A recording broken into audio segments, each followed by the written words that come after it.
Hello dear students, आप लोग कैसे हैं। आई होप कि आप लोग बहुत अच्छे होंगे। मेरा नाम मोहित और मैं आप लोगों को इस वीडियो में मैथ्स पढ़ाऊंगा। तो इन्हीं अच्छी बातों के साथ आइए हम अपनी स्टडी को स्टार्ट करते हैं।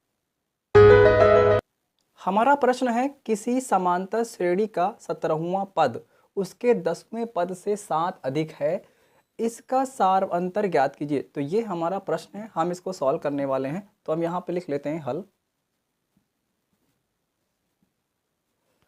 17वां पद, तो 17वां पद ज्ञात करने से पहले हम निकाल लेते हैं nवां पद, और nवें पद को हम an से लिखते हैं। हम लिखते हैं an बराबर a plus n minus 1 into D. तो पहले पद को a1 से, दूसरे पद को a2 से, तीसरे पद को a3 से, ऐसे ही 17वें पद को हम a17 से लिखेंगे। तो हम लिखेंगे a17 बराबर a प्लस, यहाँ n था तो n लिखा, n के स्थान पे 17 है तो n के स्थान पे हम 17 रख देंगे, और ये -1 इंटू डी। a प्लस 17 में से 1 निकालेंगे 16 आएगा, और ये इंटू का साइन लगा करके d लिख लेंगे। a प्लस 16 को d से गुणा करेंगे 16d, यानी कि 16d आ जाएगा। तो 17वां पद हमको मिल गया a प्लस 16d।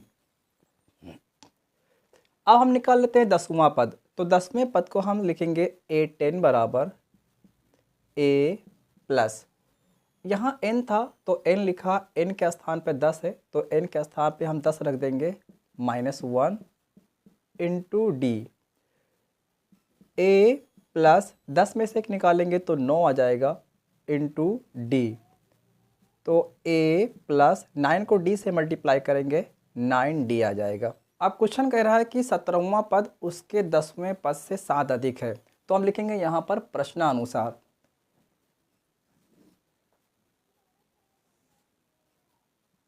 प्रश्नानुसार 17वां पद, तो 17वां पद हमारे पास आया है a प्लस 16d। तो हम लिखेंगे a प्लस 16d। 10वां पद, और 10वां पद हमारे पास आया है a प्लस 9d। तो हम लिखेंगे a प्लस 9d। 17वां पद जो हमारा है वो 10वें पद से 7 अधिक है, तो इसमें हम 7 जोड़ देंगे और इन दोनों के बीच में बराबर का साइन लगा लेंगे।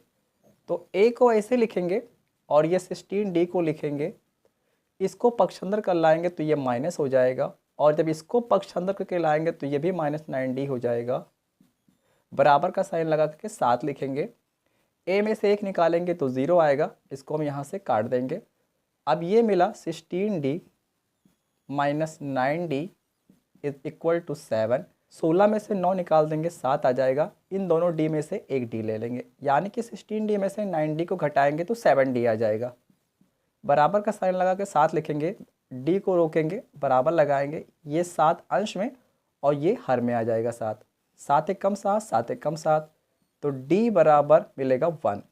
हमें क्या निकालना था, हमें सारवंतर निकालना था, और सारवंतर हमारा आ गया 1। बस ये क्वेश्चन हमारा सॉल्व हो गया।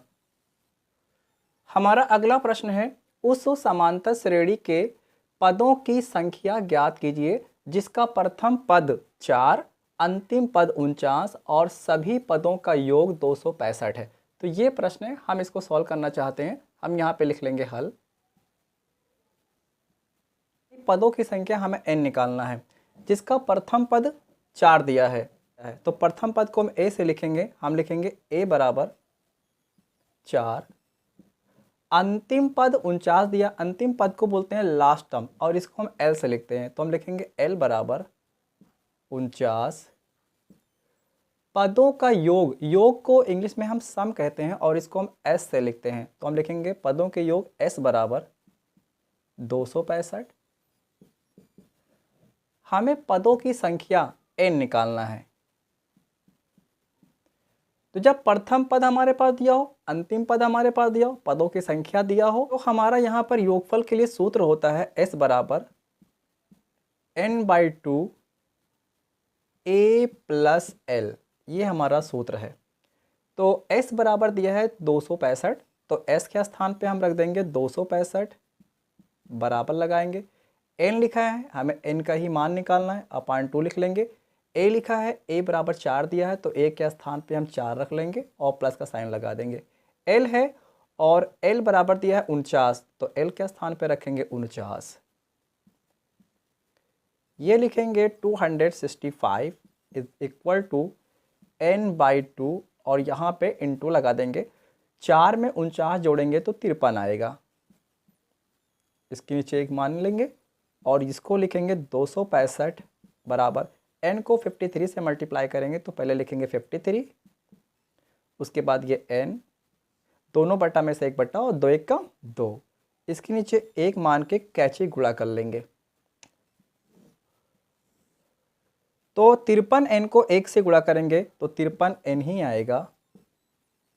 बराबर का साइन लगाएंगे, 265 को 2 से गुणा करना है, 265 गुणे 2।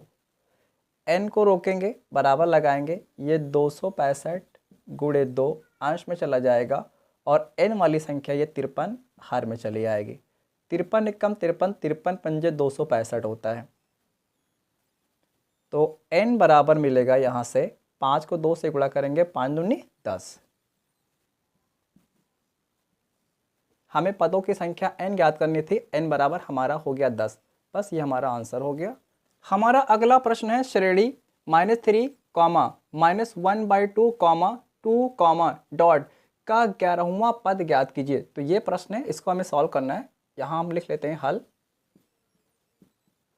ये प्रथम पद है और प्रथम पद को हम a से लिखते हैं। हम लिखेंगे a बराबर -3। अब सार्वंतर निकालना है तो सार्वंतर को हम d से लिखते हैं और d बराबर हम लिखेंगे दूसरे पद में से पहले पद को घटा देंगे, यानी -1/2 में से हम घटा देंगे -3 को। इसको हम ऐसा लिखेंगे, ये मिलेगा -1/2। जब ब्रैकेट को ओपन करेंगे तो माइनस माइनस प्लस हो जाएगा और ये 3 मिल जाएगा। इसके नीचे एक मानेंगे और इसको हम आगे सॉल्व कर लेंगे। तो 1 1 का 1, प्लस का साइन लगाएंगे, 2 3 6, फिर आपस में गुणा करेंगे, 2 1 का 2, माइनस प्लस घट जाएगा, 6 में से 1 निकालेंगे 5 आ जाएगा, बटे लगा करके 2 लिखेंगे। तो सार्वंतर हमारे पास आ जाएगा 5/2।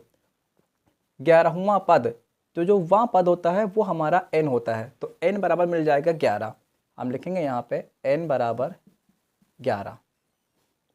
अब कोई भी वां पद ज्ञात करने के लिए हमारा सूत्र होता है an बराबर a plus n-1 into d। हम a को ऐसे लिखेंगे, n बराबर 11 आया है, यहाँ पे हम 11 रखेंगे, बराबर का साइन लगाएंगे। a बराबर -3 है, यहाँ पे रखेंगे -3, प्लस का साइन लगाएंगे।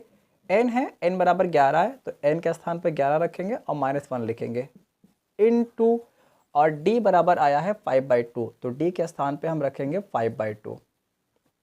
ये मिलेगा -3 और ये प्लस, 11 में से 1 निकाल देंगे 10 आ जाएगा, और ये फिर इनटू 5/2 को ऐसे लिख लेंगे, 2 1 कम 2, 2 पंजे 10 मिल जाएगा। तो ये मिलेगा -3 और ये प्लस, 5 को 5 से गुणा करेंगे, 5 पंजे 25, तो माइनस प्लस घट जाएगा, 25 में से 3 निकालेंगे 22 आ जाएगा, यानी हमारा आंसर टोटल 22 हो जाएगा। बस ये क्वेश्चन हमारा सॉल्व हो गया।